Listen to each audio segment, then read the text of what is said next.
Halo, perkenalkan nama saya Santa Gotama Thomas. Kali ini saya akan menjelaskan tentang hewan yang terancam punah di Indonesia, lebih tepatnya badak bercula satu atau Rhinoceros sondaceus. Pertama-tama, marilah kita mengetahui apa itu kepunahan. Kepunahan dalam biologi berarti hilangnya keberadaan dari sebuah spesies atau sekelompok takson.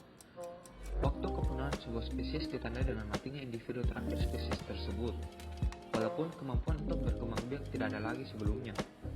Yang kita ketahui, beberapa spesies di Indonesia maupun di seluruh dunia hampir terancam punah. Ada beberapa alasan mengapa beberapa spesies sudah hampir terancam punah. Berikut faktor utama yang menyebabkan kepunahan suatu spesies itu terjadi. Pertama, perusakan habitat.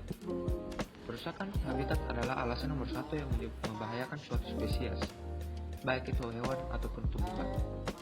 Manusia menghancurkan suatu habitat dengan berbagai cara, seperti deforestasi, penambangan, migrasi manusia, dan lain-lain. Akibatnya beberapa spesies hewan dan tumbuhan mati seketika, sementara yang lainnya dipaksa untuk pindah ke daerah di mana mereka tidak dapat menemukan makanan dan tempat tinggal mereka. Kedua, polusi. Tumpahan minyak, hujan asam, pestisida, sampah plastik, dan polusi udara telah merugikan banyak spesies hewan dan tumbuhan. Ketika hujan asam meresap ke tanah menjadi tempat yang tidak layak untuk ditumbuhi tumbuh-tumbuhan. Hujan asam juga merubah unsur kimia air di danau dan sungai. Ini dapat membunuh ikan dan kehidupan akuatik lainnya. Selain hujan asam, penggunaan pestisida juga memengaruhi keberlangsungan hidup suatu spesies.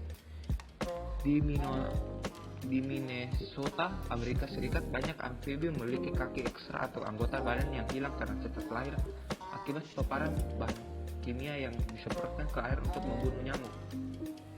Sampah plastik juga menjadi masalah besar sekarang ini. Apalagi banyak masyarakat juga membuang sampah ke sungai. Sampah tersebut akan terus mengalir sehingga tersebar di lautan dan sampah plastik itu sangat susah terurai dengan sendirinya. Pada akhirnya bisa mengganggu kehidupan laut. Ketiga, perburuan ilegal atau overhunting. Banyak hewan diburu karena daging, bulu, bagian tubuh mereka yang berharga seperti cula dan daging gajah dan lain-lain. Ada banyak catatan sejarah tentang bagaimana manusia memburu suatu spesies hingga hampir punah. Bahkan ada beberapa yang sampai memusnahkan suatu spesies. Salah satu insiden yang paling terkenal di dunia adalah punahnya passenger pigeon. Pada awalnya passenger pigeon atau merpati penumpang ini diperkirakan terdapat 5 miliar ekor di Amerika Serikat. Tetapi hanya dalam waktu 50 tahun, manusia memburu mereka hingga punah tak tersisa. Alasannya karena daging merpati tersebut sangat enak, mudah diburu, jumlahnya sangat berlimpah, dan belum adanya peraturan mengenai perburuan hewan. Selain 3 faktor utama yang disebabkan oleh manusia, ada juga disebabkan oleh alam itu sendiri, seperti penyakit, kompetisi, spesies yang tidak dapat beradaptasi dengan lingkungan, dan masih banyak lagi. Sekarang saya akan menjelaskan tentang badak bercula satu.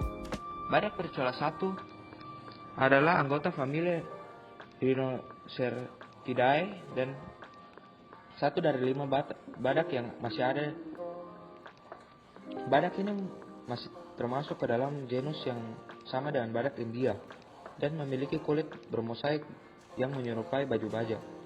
Badak ini memiliki panjang 3,1 sampai 3,2 meter dan tinggi 1,4 sampai 1,7 meter. Badak ini lebih kecil daripada badak India yang lebih dekat dalam besar tubuh dengan badak hitam.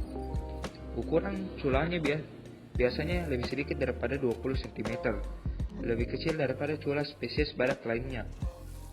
Badak ini pernah menjadi salah satu badak Asia yang paling banyak menyebar. Meskipun disebut badak Jawa, badak tersebut tidak terbatas hidup di Pulau Jawa saja, tetapi di seluruh Nusantara dan sepanjang Asia Tenggara dan di India serta Tiongkok. Spesies ini kini statusnya sangat kritis dengan hanya sedikit populasi yang ditemukan di alam bebas dan tidak ada di kebun binatang. Badak ini kemungkinan adalah mamalia terlangka di bumi. Populasi 40 sampai 50 badak hidup di Taman Nasional Ujung Kulon di Pulau Jawa. Sekarang status IUCN Redis dari spesies ini adalah CR atau Critically Endangered, yang berarti spesies ini sudah terancam krisis atau sedikit lagi sudah punah. Hal ini sangat disayangkan karena hewan yang merupakan spesies yang hanya ada di Asia sudah hampir punah. CR ini merupakan tingkatan yang sudah dalam bahaya dan memiliki resiko kepunahan yang sangat tinggi, yang berarti spesies ini tinggal di hitungan jari, sehingga sangat disayangkan spesies ini jika sudah punah. Jika sudah di tingkatan CR ini, seharusnya spesies ini sudah wajib dilindungi atau dikonservasi. Ketiga, cara konservasi dari spesies ini adalah dengan cara melindungi spesies ini dengan cara mendata dari spesies ini dan mengatur cara kehidupan mereka, seperti mencegah agar tidak stres. Contohnya seperti mencari data dari makanan yang disukai mereka dan menjaga pola makan agar mereka tidak stres. Mendata juga riwayat penyakit dari spesies tersebut agar jika riwayat penyakit tersebut diketahui, sehingga lebih mudah mendapatkan pencegahan dari penyakit tersebut agar badak bercula satu ini tidak mengalami kepunahan. Terima kasih and stay safe.